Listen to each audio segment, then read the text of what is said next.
Good question. Yeah, great question.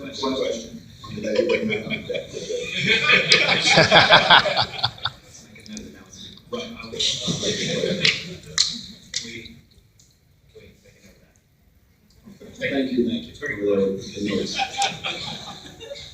So, I apologize, I am very amateur at this. You guys are based out of California?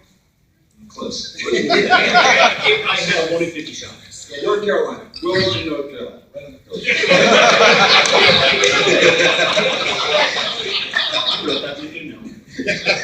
We've been to California. Yeah, That's what you're doing. All right. So how did this, how did you guys all end up meeting or start to work together? Like hang out before then? Were you all coworkers? No, none of that. I met him at a bar a week after I moved to North Carolina. And within a week of that, I met this gentleman here. And that was 1999. And if I never met these guys, I would have moved out of North Carolina pretty damn quick. I mean, it's a nice place, but what did it for me was meeting like-minded people who wanted to just work on creative things. And that was how we met.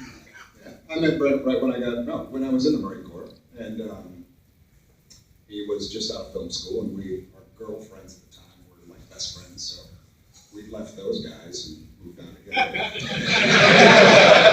Started making a bunch of silly shit, and then everyone else kind of fell into place. It was a long time. It was back in 96, 97. So we've been making stupid shit since then. I was 4. I showed up 10 years later. Me and Abstro, unfortunately, he couldn't be here. We just went to the same college. We both happened to like the same program, After Effects. And just my teacher there was really into just, hey, I want to get you out there. What did this Abstro do? And we just started working on his channel together. And then I just hung out at your office for like a year. Yeah, some of your first things where you were animating Renegade Awesome. Renegade Awesome, yeah, we're actually here talking about stuff. Yeah. Video games. Yeah. Some deep history here. Not with me. No. I mean, it's a young history. Looking at my notes now. I think you turned your mic off again. What's that? You turned your mic off. You might be right, okay, You're telling me to turn mine off. No, that's fair. So yeah, okay. Now you did say here, you guys do all of it. Like you write it, you edit, you voice it, you animate it. Everything with the exception of the score, the music within our cartoons. Okay. We have a composer named Alex Beard who lived in a different city, North Carolina at the time, and we'd send the episode to him, he would score it, send back. So everything's got original score. And he's so good. We don't deserve him. Well, he's an amazing composer. Luckily, no one else has found him. It's Alex Jones. Yeah. Being a composer. No, out of South California. California, South California. South Carolina, California. Woo! Very cool.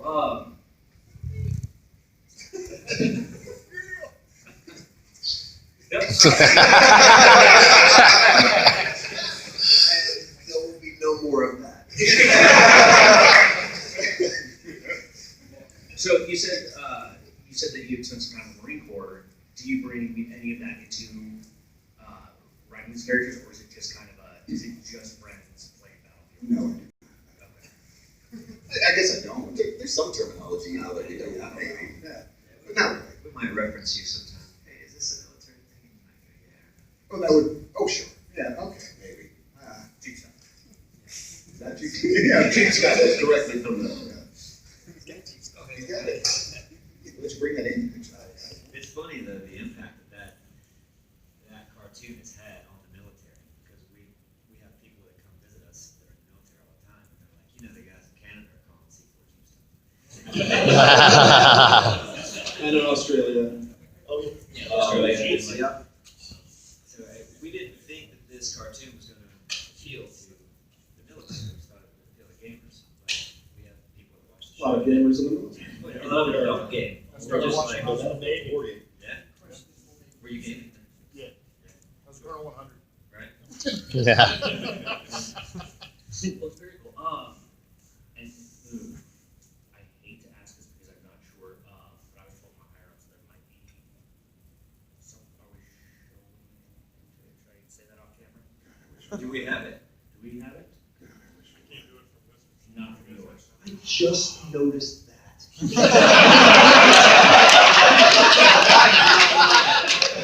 Where are we gonna show it?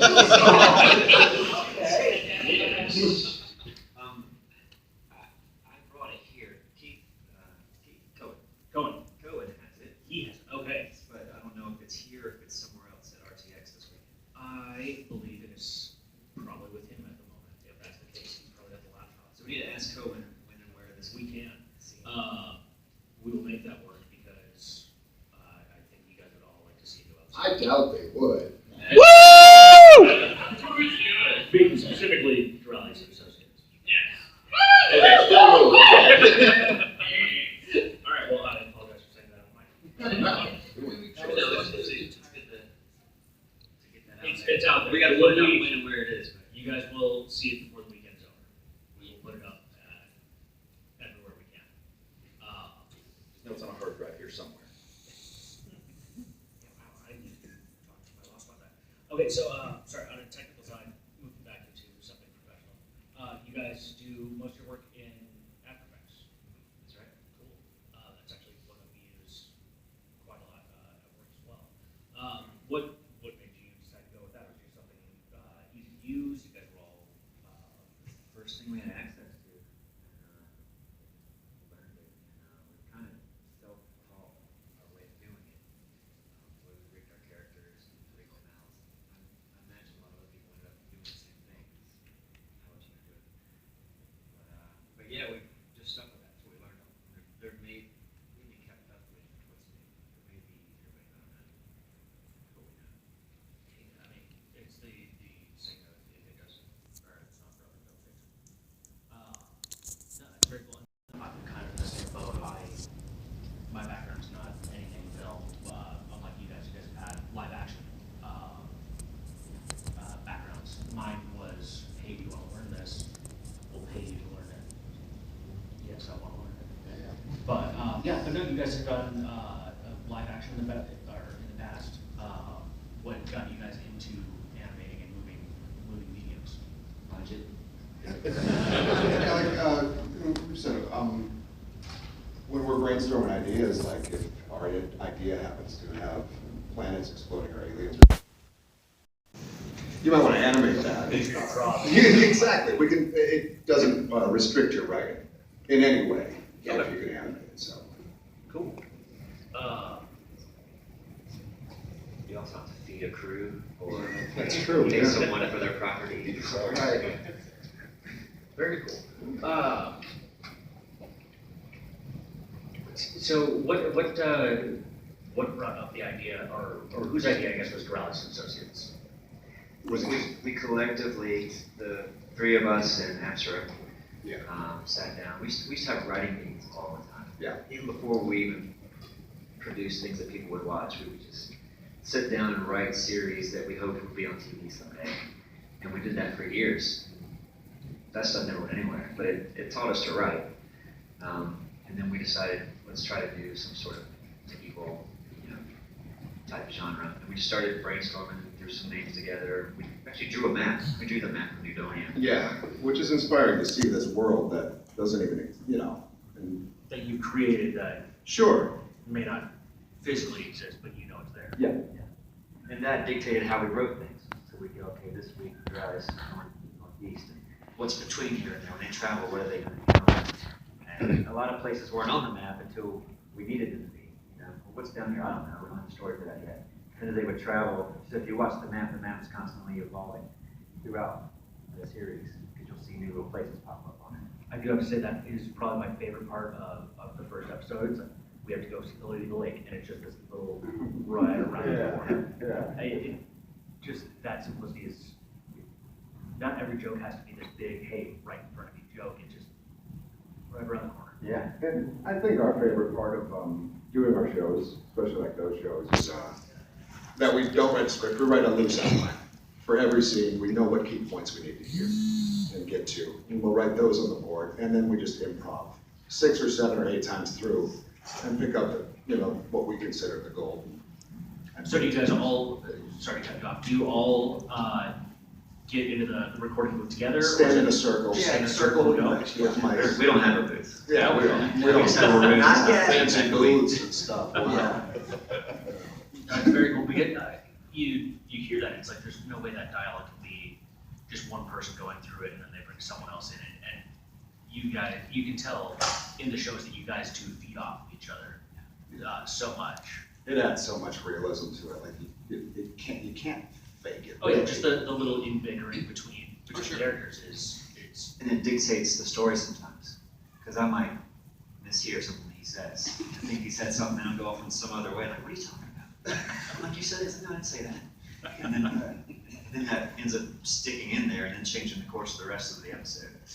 and so there's a good chunk of the show that's just improvised.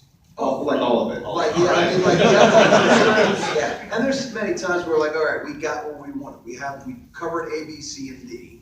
Now let's just go completely off because we know we got it probably. And then chances are, when we do it again, we end up going with that take. I mean, not often, but, often. But not, Chances are, but not often. yeah, I'm not speaking correctly, but They have the 3 of them. sometimes it completely changes and you go, damn, we could never have even written that outline because we never would have known what we were gonna say.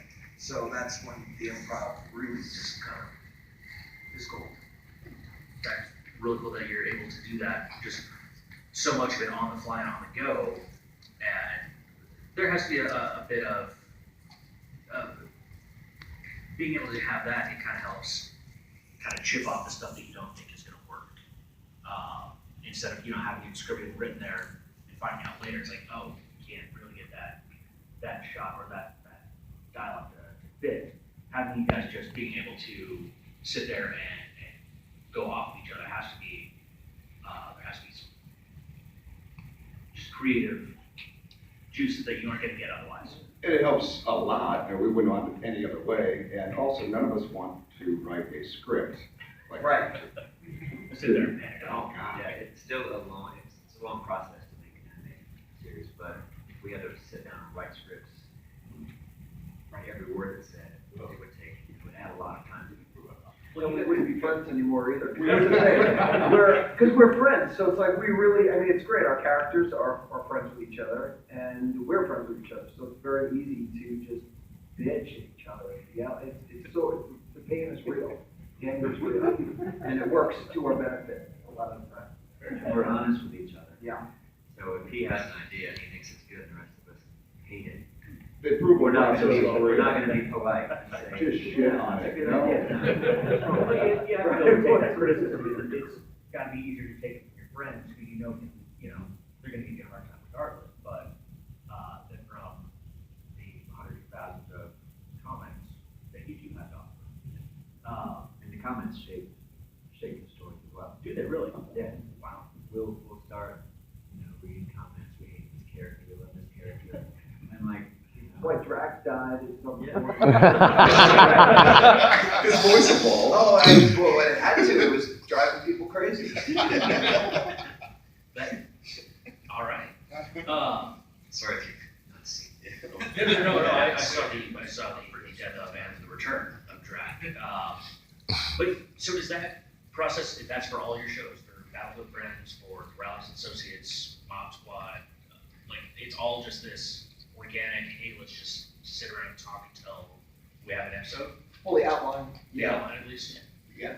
Very nice. Impressive. Yeah. But no, everything else, it's always, give me a script, I need backstory for all these characters before you do anything. And it's just, in the first episode, it's like, hey, you realize